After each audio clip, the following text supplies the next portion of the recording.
of us. He make a way. He keep His promise that He will never leave us nor forsake us. He's our hope. He's our light. Brothers and sisters, this morning, let us lift our hands to the Lord and let us praise Him, for He is good in our lives. For He is great God.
working. Even when I don't see it, you're working. Even when I don't feel it, you're working. You never stop working. You never stop working. Even when I don't feel it, you're working. Even when I don't feel it, you're working. You never stop working. You never stop working. Even when I don't see it, you're working. Even when I don't feel it, you're working. You never stop working. You never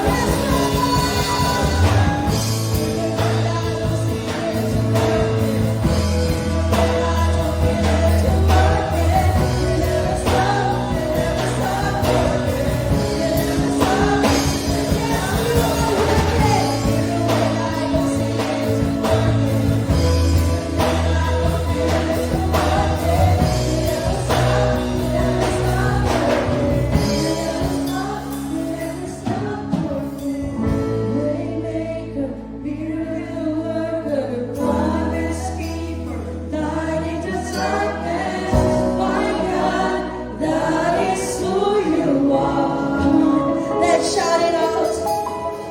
Waymaker, miracle worker, promise keeper, light in the darkness. My God, that is who you are. Waymaker, miracle worker, promise keeper, light in the darkness. My God, that is who you are. Yes, you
Magandang umaga po sa lahat po ng ating mga tagapakinig at tagapanood ng ating live streaming ng Sunday Worship Service. Ngayong umaga po ay nagkakaroon po tayo ng tagapagsalita na magdidiscuss sa atin at magtuturo ng mga salita ng Panginoon para po sa ating kabutihan.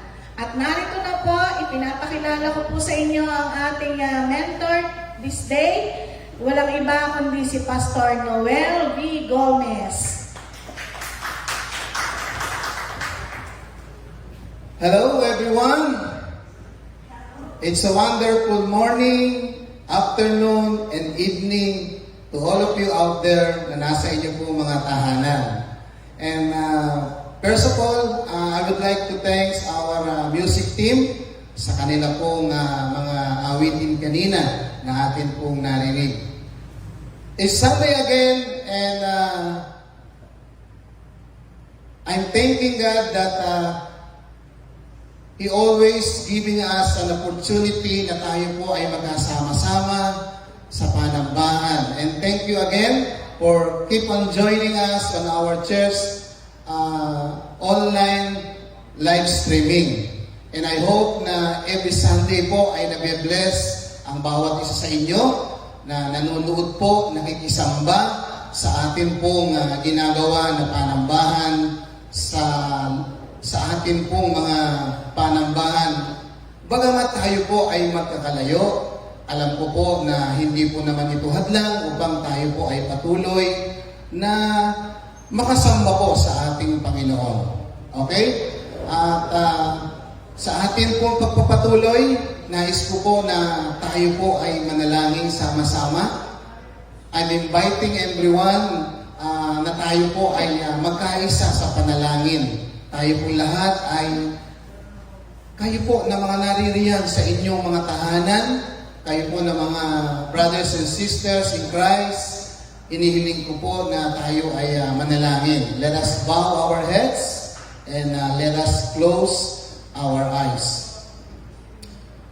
Father in heaven, nagpapasalamat po kami sa umagang ito, Panginoon, na ikaw po ang patuloy na nagbibigay sa amin ng opportunity na kami po ay makasamba, makapagpasalamat, at patuloy na aralin ang mga salita po ninyo mula sa banal na kasulatan. Sa umagang ito, Panginoon, patuloy namin ipinagkakatiwala ang oras na ito. Lalo tigit po ang mga kapatid ko na kasama namin sa panambahang ito na naroon po sa kanilang mga tahanan. Nawa ang kapangyarihan po ng iyong salita, Panginoon, ay patuloy na maranasan po ng bawat isa sa umagang ito. And I pray, Lord, na kayo po ang magbigay sa bawat isa sa amin ng karunungan, sapat na kaunawaan upang matanggap po namin, Panginoon, ang mensahe mo sa umagang ito. Thank you so much, Father God, and we recognize in our midst the presence of the Holy Spirit, Panginoon.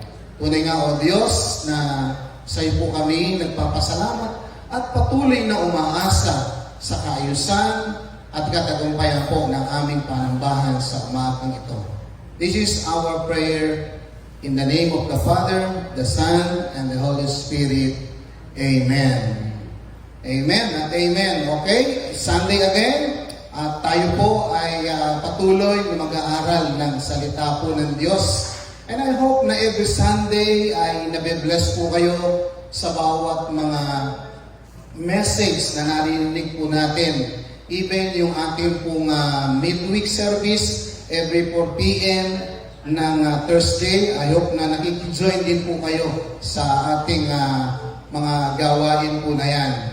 At salamat po muli sa Panginoon sapagkat sa umaga pong ito ay naririyan po tayo lahat, malalakas, meron po tayong kapayapaan at patuloy na sa Kanya ay umamasa na tayo po ay patuloy niyang ipapadama sa ating patuloy ang Kanyang pag-ibig at kadakilaan.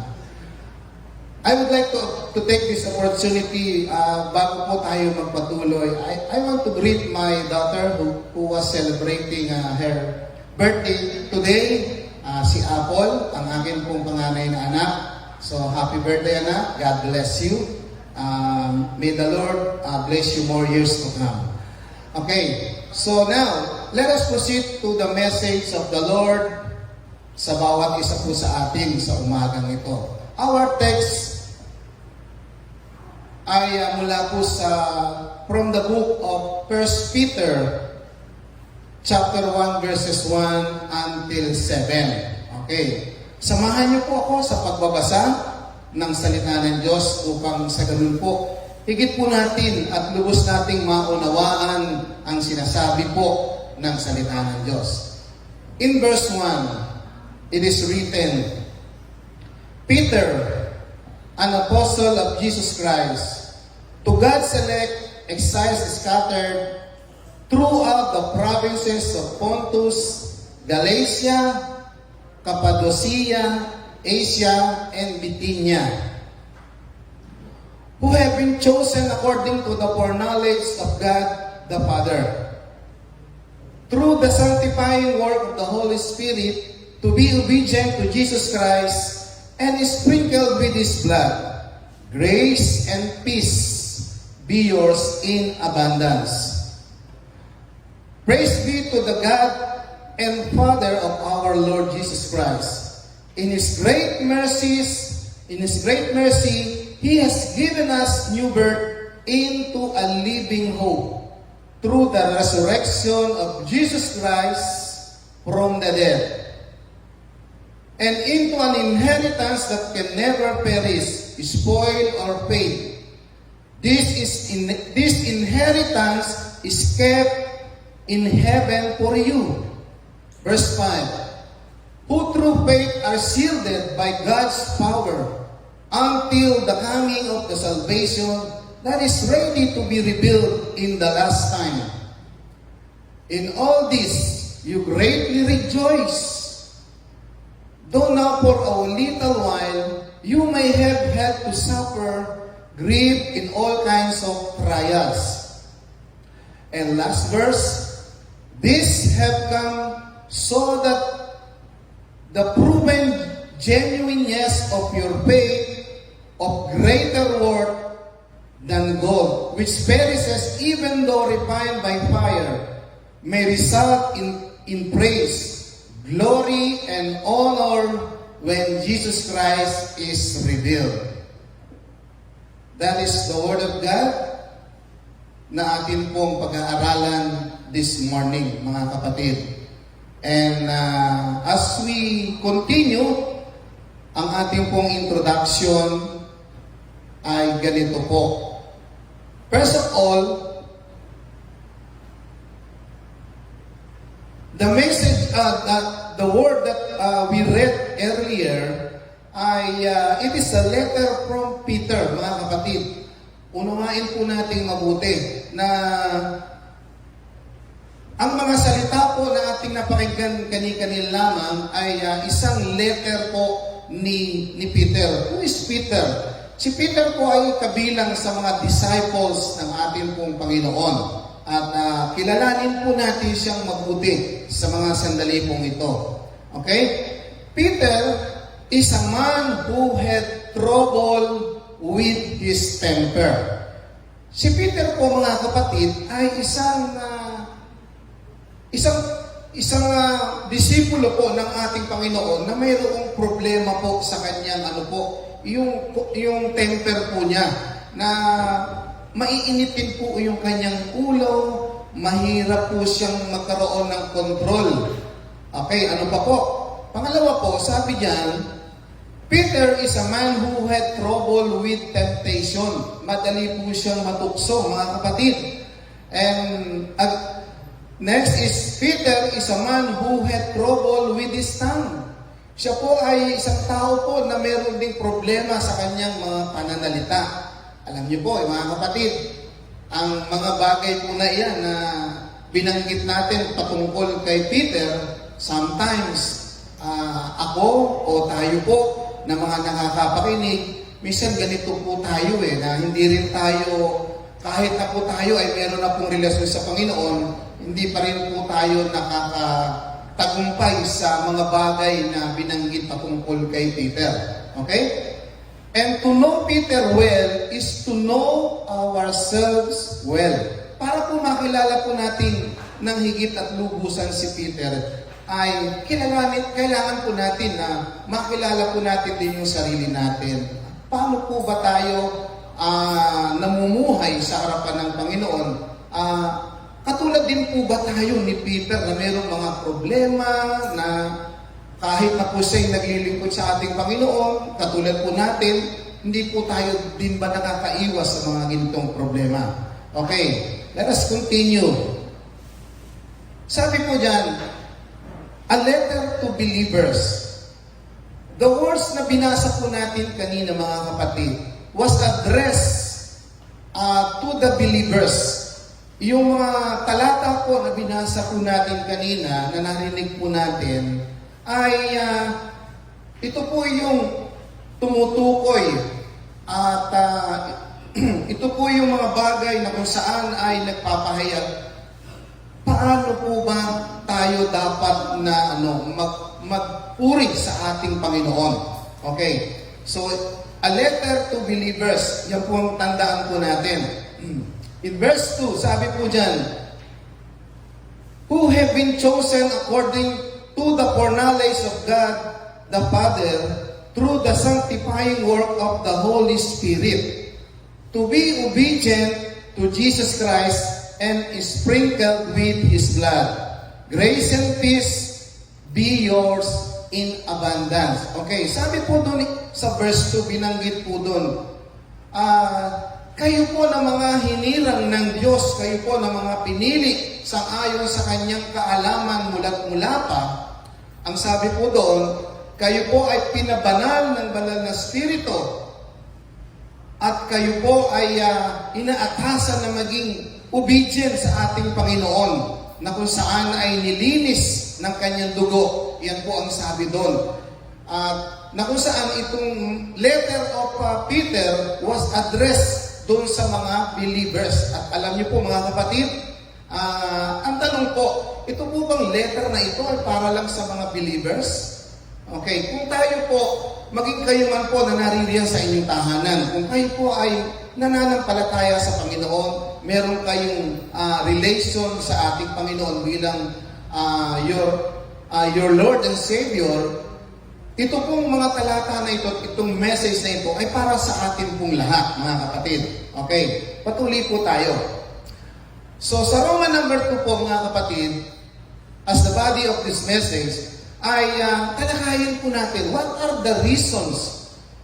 What are the reasons to praise the Lord? Ano po ba yung ibinibigay dito o dinidiinan ni Peter na mga rason o dahilan kung paano po na dapat tayo ay magpuri sa ating Panginoon?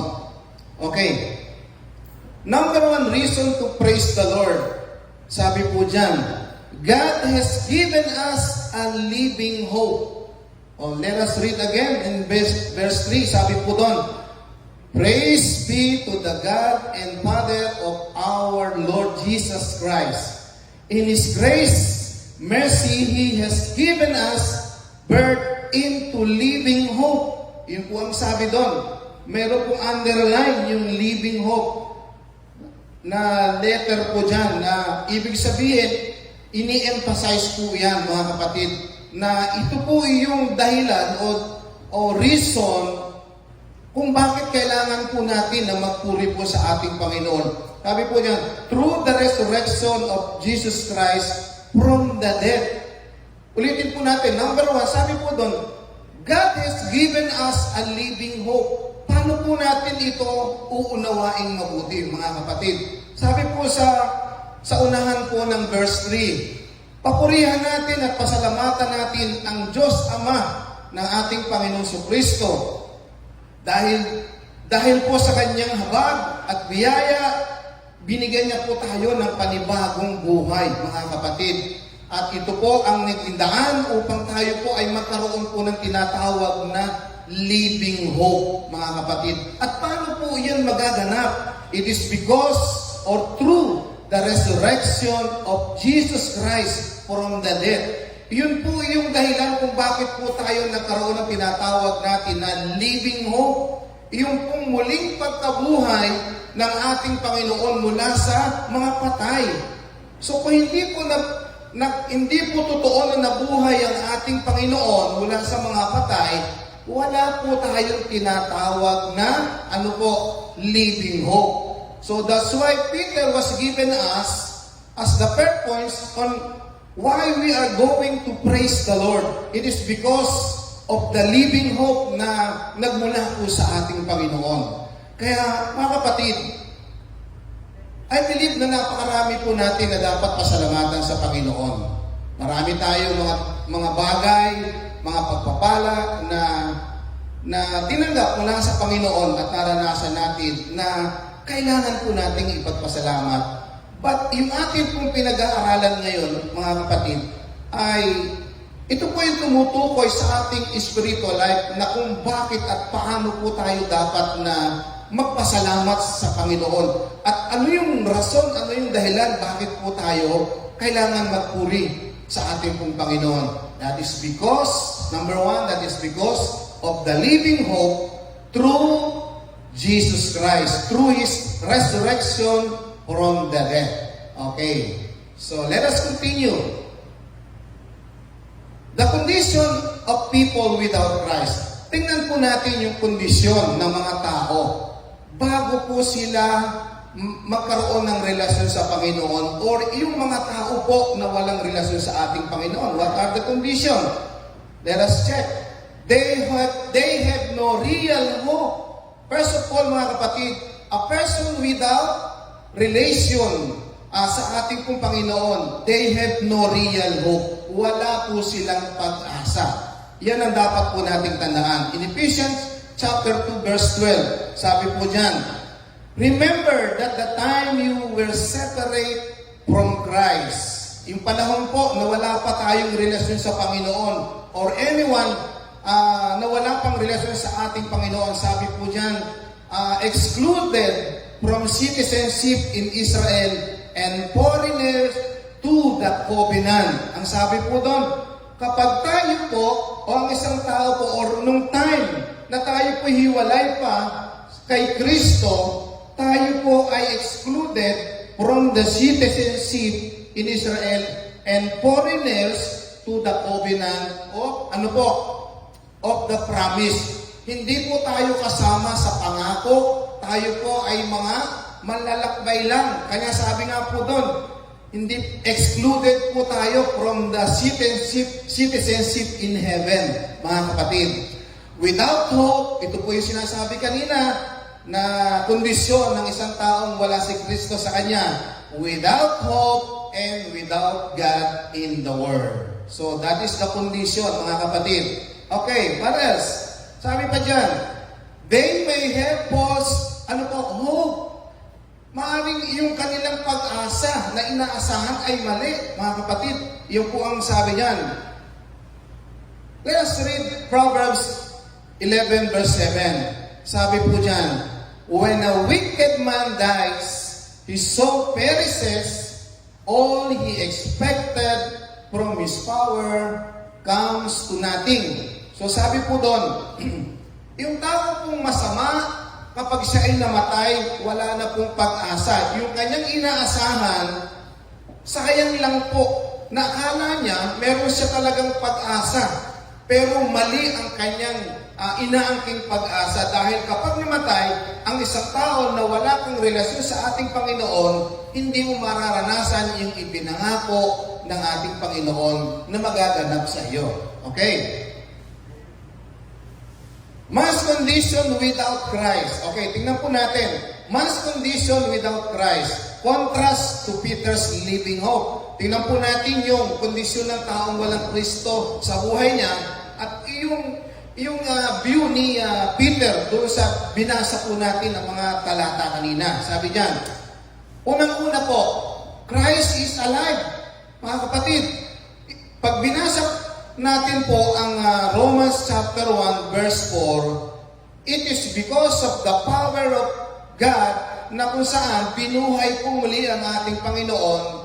Kaya dito, unang punto, makikita po natin, si Kristo po ay buhay. Tunay na binuhay po ng Diyos Ama. Our salvation is guaranteed.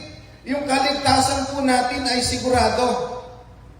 If you read 1 Corinthians 15:3 hanggang 6, makikita po natin doon na yung salvation ng isang tao po ay mayroong kasiguraduhan. Okay? Our similar resurrection is sure. Sigurado po ang ating muling pagkabuhay. Bakit po? It is because si Jesus Christ, binuhay siya ng ating Diyos na masalangit after 3 days na kung saan ay namatay ang ating Panginoon. At pagkatapos po ng 3 araw na binuhay po siya ng ating Ama, ganun din po ang mangyayari sa lahat ng nanampalataya sa ating Panginoon na muling mabubuhay at bubuhayin po ng ating Panginoon. Kung paano nabuhay o binuhay ang ating Panginoon, ganun din po ang mararanasan ng mga sumasampalataya po sa ating Panginoon. Okay, that is number 1 point, mga kapatid. The reason to praise the Lord. That is number 1 reason, mga kapatid. Because of the living hope na ibinigay po sa atin ng ating Panginoon through the resurrection of Jesus Christ. Number 2 points. God has given us a lasting inheritance. Okay. In verse 4, it was written, and into an inheritance that can never be perished, spoiled, or paid. This inheritance is kept in heaven for you. Mga kapatid, sabi po dyan, alam niyo po, hindi lang living hope ang isang bagay na dapat po natin na makita para papurihan po natin ang Panginoon. Pangalawa po, yung tinatawag po natin na lasting inheritance, yung mamanahin po natin na hindi katulad ng mga namamana po natin dito sa mundong ito, na napeperis po.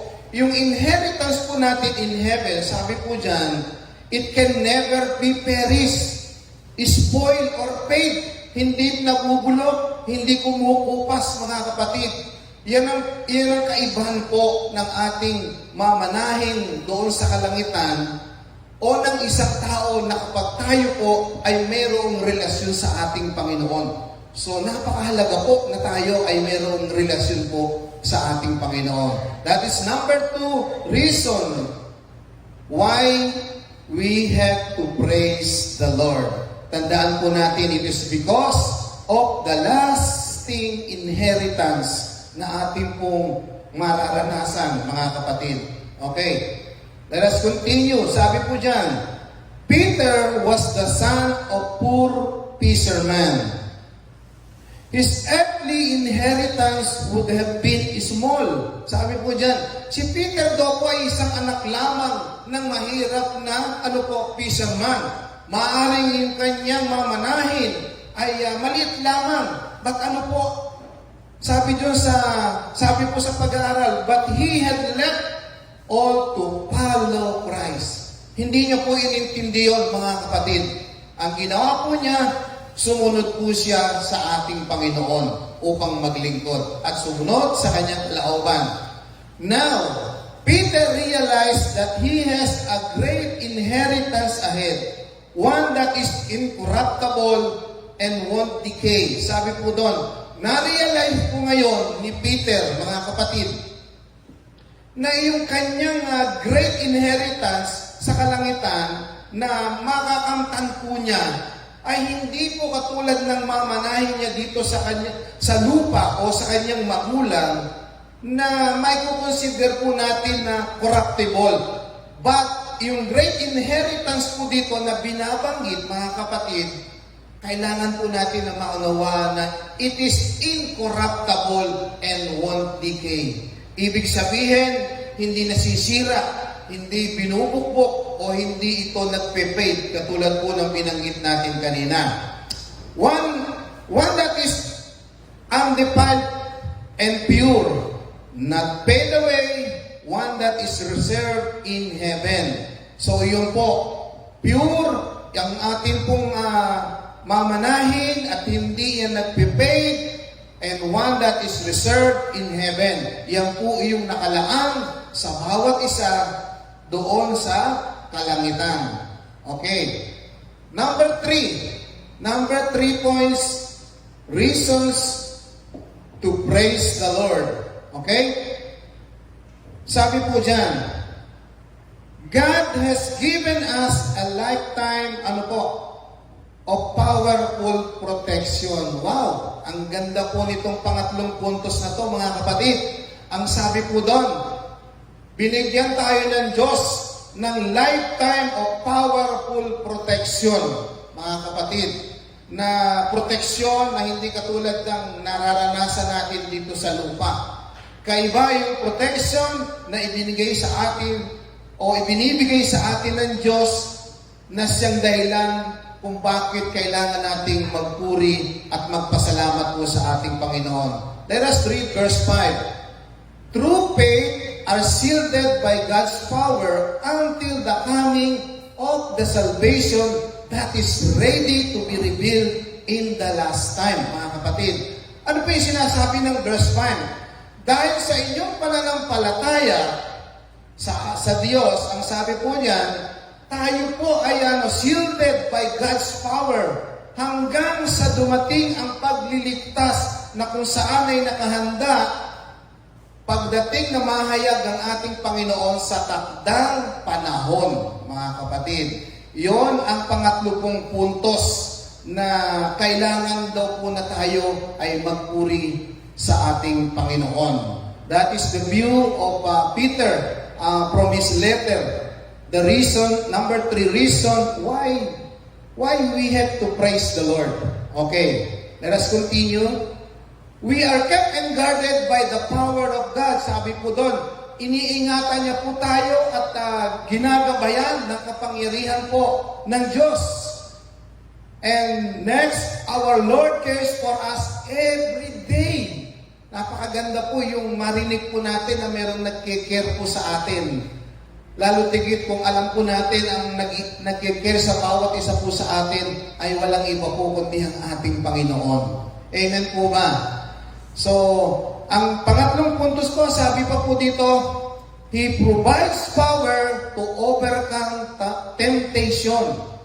Ito po mga kapatid. So ito yung magandang binanggit kanina ni Peter o nung pinapakilala po natin si Peter kanina. Dahil si Peter is a man who has trouble in temptation, sabi po dito. Dahil tayo po ay merong relasyon sa Panginoon, meron po tayong malalim na pakikipagrelasyon sa ating Panginoon. One point na dapat po natin na pasalamatan at mapuri sa ating Panginoon, yung kanyang ibinibigay po sa atin na kapangyarihan o yung kakayanan na ma-overcome po natin ang mga temptation dito sa lupa. Kasi pag tayo po, wala po tayong inaasahan sa Panginoon, never na makaya po nating ma-overcome ang temptation po na ating kinakaharap sa bawat araw, sa bawat sandali, sa lahat ng lugar na ating pwedeng puntahan. Okay, mga kapatid. Ano pa po? Sabi dyan, even our testing and trial are temporary. Mga kapatid, maging ito itong mga pagsubok sa atin at iba't ibang mga trials ay pawang mga temporary lamang po. Sabi dyan, sa verse 6, kapag binasa po natin yung verse 6, ay binanggit po doon na yung pong ginto ay pinadadaan po yan sa apoy. Upang bakit pinadadaan sa apoy? Upang makita na kung dalisay talaga yung kanyang pagkaginto. Ganon din naman po yung ating mga pananampalataya na higit na mahalaga sa ginto na dapat paraanin sa mga pagsubok, sa trial, para po makita yung genuineness o yung pagiging dalisay nito, yung pagiging totoo ng ating pong mga faith, pananampalataya po natin sa Panginoon. Kaya sabi po doon, even our testings and trials are temporary lamang po yun. There is a reason bakit po tayo nakakaranas ng mga pagsubok sa buhay po natin. Mga kapatid, after that, sabi dyan, problem now, praise later, at the Lord's return. So kung tayo man po'y dumanas ng mga pagsubok, tayo pong lahat ay nakaranas ng iba't ibang mga testing sa buhay, ang kasunod po nun, mga kapatid, tayo po ay tatanggap ng mga papuri pagdating po ng ating Panginoon. At mararanasan po natin yung mga inheritance natin na binabanggit po doon, yung lahat ng mga bagay na atin pong mai-inherit mula sa kaharian po ng ating Panginoon. Ang sabi po doon, ay pawang mga nakahanda na pagdating ng takda at tamang panahon. Okay? So that is the third point, reasons to praise the Lord, mga kapatid. Okay. Ulitin po natin bago po tayo magwakas ang ating pong again na title po ng ating message sa umaga pong ito ay reasons to praise the Lord. Sabihin nga po natin dyan sa inyo na nasa inyong mga tahanan. Baka po matatapos na po yung ating message. Hindi pa rin po natin alam kung ano po yung title ng message po ng Panginoon sa umagang ito. The title or our topic today is about the reasons to praise the Lord. So, balikan po natin yung 3 puntos. Sabi po dyan, God has given us a living hope. Number 1, yun po yung dapat po natin na ipagpasalamat at patuloy nating papurihan ng Panginoon. It is because of the living hope na ibinigay po niya sa atin, mga kapatid. I hope na naintindihan niyo po. And number 2, a lasting inheritance. Yung inheritance po natin, yung mamanahin po natin na hindi po hindi ito na napaparang. Ang ibig sabihin, hindi po katulad ng mga material na bagay dito sa lupa na ating mamanahin. And last, pangatlo po, a lifetime powerful protection mula po sa ating Panginoon.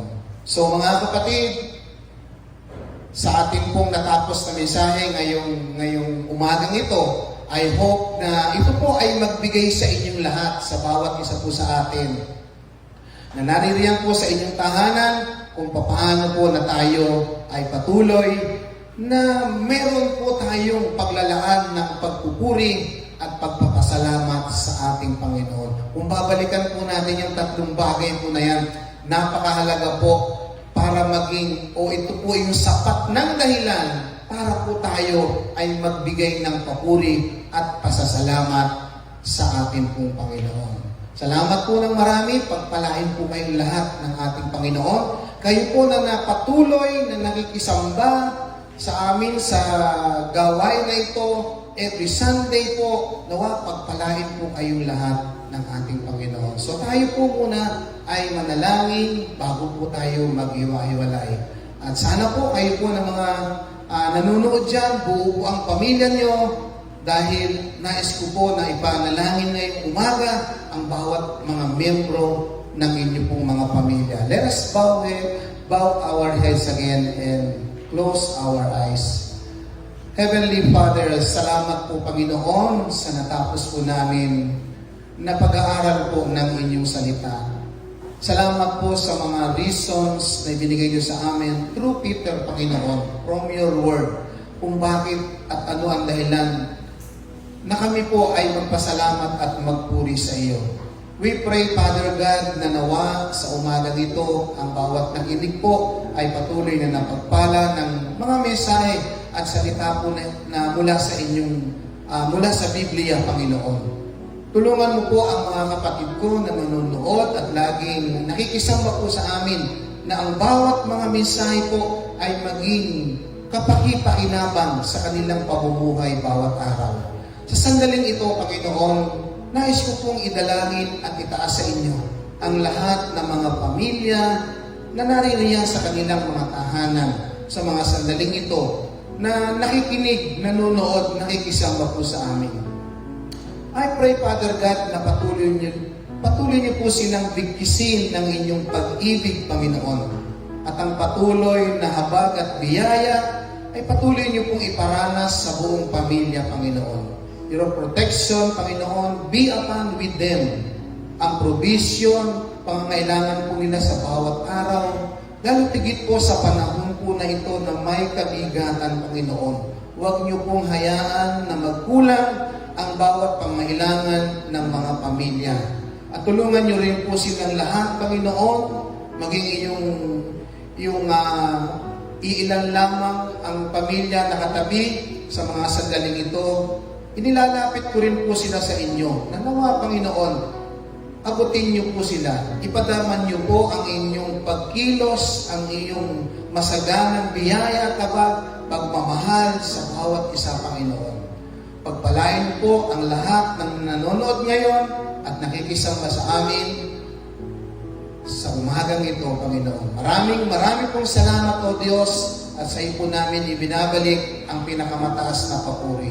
At tayo pong lahat, bago po mag-iwahiwalay, nais ko po na ibigay ang masaganang bendisyon mula po sa ating Panginoon. Tayo pong lahat ay magtaas ng kamay.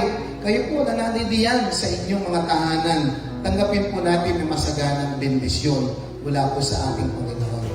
Ang dakilang pag-ibig po ng ating Diyos na nasa langit, ang pagpapala po ng ating Panginoon Kristo, at ang patuloy na pag-ipisan ng Banal na Espiritu ay sumaatin naman lagi, ngayon at magpakailanman. Tanggapin po natin ang masaganang basbas sa ngalan ng Ama, ng Anak at ng Espiritu Santo. Amen at Amen. Pagpalain po tayong lahat ng ating Panginoon.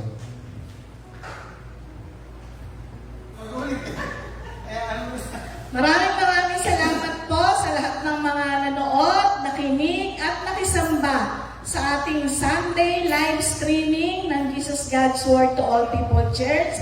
At muli ang lahat po ay inaanyayahan tuwing linggo alas 8 ng umaga at ang ating pong midweek service ay tuwing Huwebes alas 6 ng hapon. So patuloy po tayo na sumamba sa ating Panginoon sa ganitong mga araw, linggo at Huwebes. Huwag niyo pong kakalimutan. At sa mga gusto pong magsuporta sa ating gawain, naka-flash po sa ating screen ang account numbers na kung saan kayo magde-deposito ng inyong tithes, offering at love gift para po sa ating sambahan. Gayon din po, kung hindi po kayo member ng Jesus God's Word to All People Church, pwede din po kayong sumuporta sa ating mga gawain. Inaanyayahan po ang lahat doon po sa mga iba't ibang churches na gusto niyo suportahan. Direkta po makipag-ugnayan sa ating mga finance committee na nakatalaga po sa bawat outreaches. Maraming salamat po.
I was lost with a broken heart. You picked me up, now I'm set apart.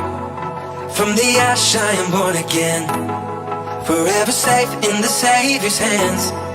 You were more than my words could say. I follow you, Lord, for all my days. Fix my eyes, follow in your ways. Forever free in unending grace. 'Cause you are